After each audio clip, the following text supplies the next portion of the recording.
Hello. When looking at the different potential avenues and pathways to freedom that can eventually lead to the downfall of slavery as an institution as a whole, there are two broader versions of a similar path that can be interesting to look at, and that is freedom through violence.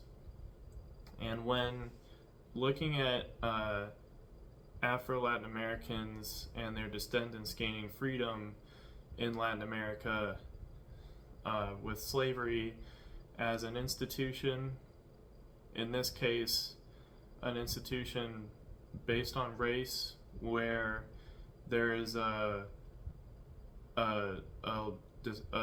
disparity between two groups which that leads to a superiority complex in one being superior over the other. It is very difficult to hurdle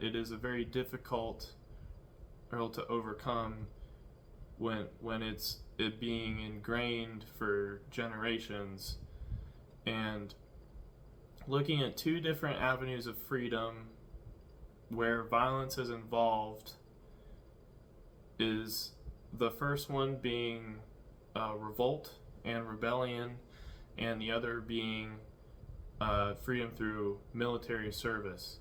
And looking at the first avenue of freedom in the slave revolt, the two examples to look at are the slave revolts in Guyana and the slave rebellion in Haiti that eventually led to the Haitian Revolution.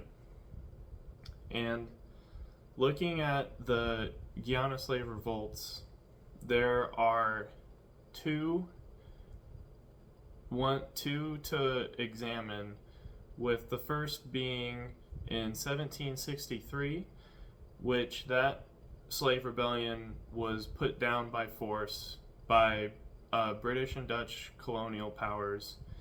And not only was it ultimately ineffective, it with no change in the colonial life, but there were also many executions carried out by those involved to assert their power as the dominant colonial force.